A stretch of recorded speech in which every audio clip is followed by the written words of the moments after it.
Hi, everybody. Welcome to another episode of Dayton Drama Queens. I'm Josh Stucky. As you can tell, Philip is not here again.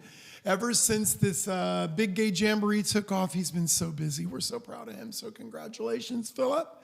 When you're done doing the New York thing, we're waiting for your arrival back in Dayton. Today's episode of the Dayton Drama Queens is sponsored by the Rubi Girls. And interestingly, we have one of the long-term Rubi Girls with us, the fabulous Brent Johnson, also known as India Summer. Hello. Welcome, Brent. Thank you. Hello, everyone. So good to have you. So we are heading into a very monumentous performance in Dayton. That is The Show Must Go On. What can you tell us about The Show Must Go On after all these years? It's an annual event that's taken place now for over 25 years in Dayton with the Rubi Girls, and we get out there and have a great time, and hopefully everyone else has a great time too. I think they do, because they come back year after year and really seem to want more when we're finished and have no more to give. They're exhausted. But, yeah. It's true. So speaking of that, you guys have done plenty of different venues as the Rubi Girls, and this year you are? We are at the Arcade in downtown Dayton. Nice. I think this will be our third year doing that. It is a fantastically beautiful space. What a gift and a blessing to be in that space and have so much fun with so many people and do so much good. Yes, true. And I don't know how many of you know this, little bit of Dayton trivia. The Rubi Girls were the first performance when the arcade reopened. So that's kind of a cool little thing for the Rubi Girls. I forgot all about that. You're right. We True were. story. Yeah. What are some other venues you guys have played? We were lucky enough to be at the Bright Side. We've been at the Fairgrounds for years. Oh, that was one of my favorites, the Fairgrounds. And, you know, The Show Must Go On really got its start in bars around town, you know, the old bars that some of them are no longer here. So each year is its own unique experience, and everybody comes together to create this moment in time that is forever part of who we are. Yeah. And so the Rubi Girls, when they do The Show Must Go On, how many people usually attend these things? I think we usually have 600-ish. Wow. It's been 300, it's been 400, it's been 500, but the last several years have been 600 plus. And it's a lot of people, and it's a lot of familiar faces as well as new people and new faces. And it's always great to see people having their unique experience, whether it's one that they've done year after year, or maybe it's their first time, or it's also really interesting to have multi-generations there. Mm-hmm. You have parents and their kids, and sometimes their grandkids. Yeah, it's pretty unique to the drag world, the gay community, and something we really hold dear. Yeah. So your India Summer. Tell us a little bit about the preparation of who she is, what's her persona, so on and so forth. It all used to be so easy. Now there's tape, glue, scaffolding, and binding garments that create pain from head to toe. Yeah, but it's fun. India has once been known as a beauty, and in the right light and the right distance, and you've had the right amount of alcohol, can still happen. But yeah, it's getting tougher every year, you know. And India has a persona as kind of being, I mean this in the right way, kind of a yesteryear. What is her? She's going to work that to her full advantage now. Yeah, there's a bit of appreciation for nostalgia and times gone by, as far as glamour, vintage, layering of more is more, jewelry, furs, I know hair. so many of you are fans of India's, and one of the things that I don't think people realize is the behind-the-scenes India. How is behind-the-scenes India different than what we see in front of on the stage? Often, you know, I try to look like I've got it together, but backstage, you've heard the phrase, it takes a village. Well, it takes at least 3 people to get me in a costume, usually. That's not even funny. Because the tighter, the better, and that means you can't bend and, you know, all these things. But yeah. And it's funny, too, because, you know, being part of those shows and seeing what goes on with India, people are like, oh, my God, she's so glamorous. She's the one that's so put together. And I'm like, if you saw that bitch backstage, she is a mess. And in the daylight, too. Yeah, it's also a mess, yeah. So when you perform as India, who are some of the singers or talents that you like to portray on stage? You know, I like people that are glamorous, but I also like people that have a sense of humor and don't take themselves too seriously, because it is that dichotomy, I think, that works best when you're able to give people what they want, but with a bit of a twist. When you show them something and they think they know what you are, and then you go sideways with it, that's really what makes Ruby Ruby. I love that. I love that. So 40 years. Ruby Girls have been around 40 years. You've been around like 35, 36 of those, something like that? 36 months, actually. Oh, shoot. Yeah, right. Yeah. And so over those years, how have you felt Ruby has changed from one ideal to another? Well, I think initially we just started doing it for us, and I think what's really evolved is that we do it with and for the community that we're a part of. Okay. That we are engaged in every aspect, from our daily lives and business and work and being part of a neighborhood and a community to, how can we reach deeper and go further and take what we do to help the people coming behind us and for the next generation. Kind of like role modeling, the whole idea, yeah. Role modeling, and also like figuring out how to use the funds that are being provided to our nonprofit to look at scholarships and community building, whether it's, for something that's going to be right now or something that's going to benefit the community in the future. And I love that you brought up the scholarships. I know many of you probably know this, but the Ruby Girls do 3 scholarships a year for LGBTQ students, and you'd love to see that expand. Yeah, I think that we are all looking for ways to give back now that we are ladies of a certain age, and we're all moving that direction. But I think that we really want to think about how can we have a voice that shares with the community at large who we are as a group of people and what's important to us. And I think that a scholarship or scholarships that give to the children, the next generation, that help them get the education they need to be valued, important community members themselves.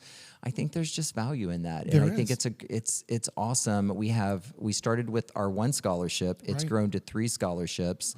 Being part of Square One Salon as well. We're getting ready to recognize 25 years in business, and we had our first guest was Todd Crawford, and sadly he passed last year. And we decided what better way to recognize our 25th year than to recognize Todd and him being our first guest through a scholarship at the foundation that we're doing for $2,500. And it's something we hope that we can continue to do in the future as well. And that is the plan. And to figure out how to make that happen in perpetuity would be a dream and a fantasy that I'd love to have happen. It could. Absolutely. And we have other people who have stepped up who are also doing scholarships. I know there are 2 or 3 additional ones, and I don't know if they want their names mentioned, so I probably won't not yet. Not till we really go But if you would like to add a scholarship under the Ruby Girl name, you just let us know. Yeah. All through the Dayton Foundation, which is such an amazing organization. How lucky are we? Yeah, we are. So speaking of that, and all of those great things that the Ruby Girls do for the community, it all comes down to making people laugh. So I think that's what's interesting about the Ruby Girls. So when you're working with the Ruby Girls, what is this energy like? I mean, you've got some crazy people. Oh, it's just all fun and games. It's amazing. We had our first big meeting yesterday in preparation for the November 30th show. So that tells you that we'll be meeting twice a week moving forward for the next 6 or 8 weeks. So though it looks like a little bit of mayhem on stage, that's all planned. That's all carefully choreographed. It takes a lot of planning, but in the meantime, we get to be brothers and sisters and friends and laugh and be frustrated with each other, and all those family dynamics that happen in any production, any group of people, especially adult men. Oh yeah, Who exactly. might be a touch creative and artistic and have a point of view that sometimes needs to be heard. Yeah. And so I would say one thing I would love for India to share is what moment on the stage would you say was the most embarrassing for you as a Ruby Girl performer? You've had a few, I know. Many to choose from, but like all great drag performers, you have the traditional wig slip, you have lipstick on your teeth, you are a sweaty mess, your cleavage may come out, may explode. however Right. that works. I have actually fallen off the stage and broken my foot in the middle of a performance, but I did finish my performance. Amazingly Yeah. finished. Yeah. Vodka helped and also caused the problem, along with, some really eager fans. But Yeah, good that's times. awesome. So another aspect of the Ruby Girls is the fact that you travel together. Tell us some places you guys have gone. What's that all about? Well, I haven't been on all the trips, but I have been to Chicago with the girls. I have been Which to, in itself was a great. that was a great trip. trip. And Yes. again, a fundraising thing for our friends up in Chicago. Right. And we've been to Saugatuck many years. I think have we decided it's 15 I years think in it's a row? 15. I think 15 it's years in a 15. row to Yeah, help yeah, their yeah. charities up there. And those have changed over the years, depending on what the need is in the community. And I know some of you have been to the Carolinas. And I know you, in particular, you loved the Fire Island years of the Ruby The Girls. Fire Island years were fantastic. What an opportunity. I was Miss Red Bull Fire Island. I just want to point He that out. won Miss Red Bull Fire Island. So that's kind of fun to go up to Come on, Fire girl. Island and compete with a lot of the East Coast New York girls Yes. who have a name, who Yes. have recognition, and they hear about these girls coming from Ohio, and it was interesting to see the reaction and also to see them appreciate us Yeah. as like, wow, what's happening in Ohio that y'all came up here and did this? And we won Best Duo or Group one year, and then we also went back to Fire Island to host their 40th anniversary, their Ruby anniversary, and they thought, what better way than to have these messes from Ohio come up and celebrate with us? So that was a great trip, and we've been, of course, other places as well. Sure. And a lot of what propelled that was the Ruby Girl documentary. Produced by Jonathan McNeil Yeah, and his Jonathan crew. Yep. And we went to San Francisco to see the premiere of that Yeah. picture as well. And I think those kind of things, for those people that love the Ruby Girls so much, they realize the glue of that group, that you've done so many things outside of just doing drag together, that it's really a Great a life family. experiences, yeah. Yeah, a great little I think on family. that trip we were lucky enough to see Wicked in San Francisco before it went to Broadway with the big stars. Oh, that's and right. That's that was a right. pretty incredible moment, and we didn't even fully realize how incredible it was at the moment because we just got lucky. No clue. Yeah. No clue. Yeah. And you guys have a clubhouse. We have a Tell clubhouse. us about that clubhouse. Wow. So, as we've done drag over the years, we used to store these clothes and these rhinestones and this junk in our own homes, either in Tapes the and garage, glues, tapes and glues. the extra closet. And so, whenever we do a show, the neighbors would get a show just watching us carrying all this stuff in and out of our house, making a mess of our cars, making a mess of our homes. And eventually a bunch of us came together and said, hey, let's all pitch in $50 each a month. True Let's story. rent a space at Front Street. So we had our first Ruby Clubhouse on Front Street, and we were there in a few different spaces for 3 or 4 years. And then we were lucky enough to have a friend named Teresa Gasper, love you, Teresa, Thank you, who Teresa. came to us and said she was renovating a building on Wayne Avenue. Yep. And she would love to build it out for us, knowing that we contributed our own money to rent the space. So she made us a very fair deal on that, a very generous, kind, Yes. giving deal on that. Yes. And we rented that space, and she built it out beautifully, and we've been in it ever since. And 4 or 5 years ago, she decided she didn't like being a landlord of several buildings and made us, again, a very generous offer to buy this building. And luckily, it had an apartment upstairs with a tenant in it, and the tenant actually pays the mortgage for the whole building. So now, Incredible. not only do we have a space, we have a beautiful space in a great location next to our neighbor's Ghost Light, but we also have it basically at no cost to ourselves. And that lends more money to the charitable organization that you are. And speaking of that, once again in 2024, you guys were chosen as the community leaders in giving to the community. And I think Best of Dayton. Yes. I think that speaks a lot to the organization itself. So how did this whole charitable piece ever get started with the Ruby Girls? Well, when we were doing all of this, we were really just trying to be a pass-through organization. But what happened is when you get a check from someone who's donating it to you, you have to cash the check, and then you put it in your personal checking account and then send so you can cash it. Right. Then it's written out to you personally, and then that feels weird, and then you pass it on to the next thing, and then the next year your accountant says, how do you explain this income? And Yes, then it leaving your thing, and now it all of a sudden becomes an expense to you, not just an inconvenience or something you feel awkward about. So we were like, we need to really have an organization, a 501c3 that allows This to all happen. this to all move and be clear and no muddy waters and no one's getting an expense based on trying to do a good job on top of the expense of hose and heels and eyelashes, because we all buy that Glues for and ourselves. tapes, glues Yeah, and each girl buys her own things. Right. So though we do donate our time Yep. and we do all of that, we still buy our own things. So that doesn't feel right to have those funds go for that. And I think that a lot of people don't realize that because of the way the world has changed, there was such a big connection between the Rubi Girls and the HIV. The problems that were going on with HIV, and the Rubi Girls really kind of got their feet going when that all kind of was occurring. And I think that's so important because the Rubi Girls thought, let's make people laugh in this crisis that was happening. And you deserve a lot of kudos for that. Well, as do you. Well, thank you, sir. Thank As you, sir. do the rest of the girls. Yes. But it was kind of a double thing. It's like, not only did we want to make sure that people felt comfortable having a tough conversation, we also wanted people to understand that there is no shame here. Right. No, We're not hiding. We're here and we're going to be heard. And it's the right thing to do. And it's okay. And all of that kind of things, which is really great because as those barriers were knocked out of the way and as people became more comfortable with that, we were like, well, what's the next cause? Who's the next neighbor that really needs someone to be an advocate for them? Yes. Who's the next group of people that are being marginalized that need to have someone speak for them and step up for them? And that's, I think, what we've done as the Rubi Girls ever since. Very well. And Yes, we'll continue to evolve Yeah. as those things change and ...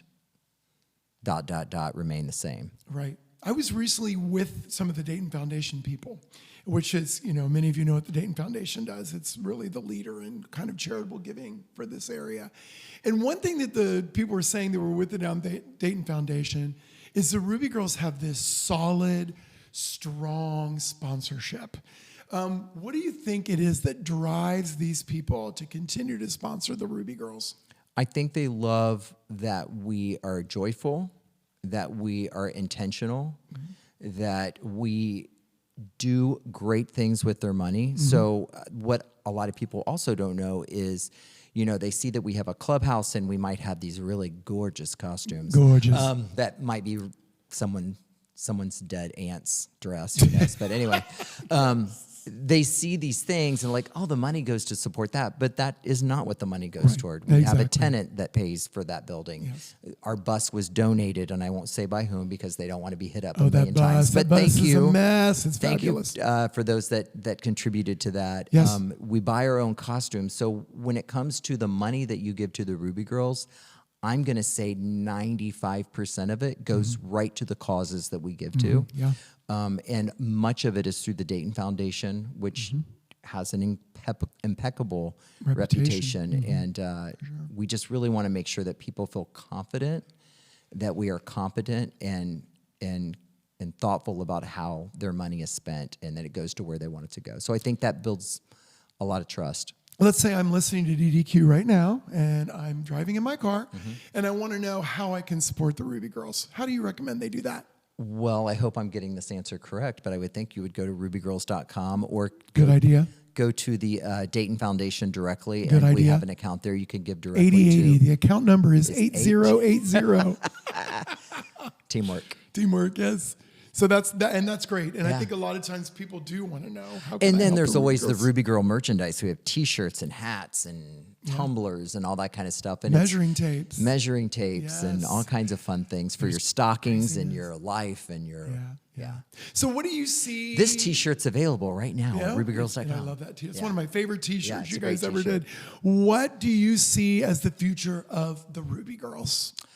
Well, hopefully not to fall off the stage and break your leg is what I would like to see. Ba-dum-bum. I really think that as we are now, a lot of us getting Up in years? up in years, let's say the heel heights need to change for Long one. in the tooth. Yeah. Long in the tooth, that we need to be thoughtful that all the good we do isn't fully dependent on us standing on a stage and entertaining, because you can only move so much at a certain age, and I don't know how entertaining that can be. Might be amazing, we'll see. But I want to make sure that the funds we have in place can continue to give beyond us. Yeah, right. That we're doing good for a community and helping our community even after we're gone. Love that. What a great way to wrap this all up. This is Brent Johnson, India Summer, one of the fabulous Ruby Girls here in Dayton. If you need information about the Ruby Girls, check out therubygirls.com. Thank you for being with us on Dayton Drama Queens. We so appreciate you. We'll see you soon. Bye-bye. Bye.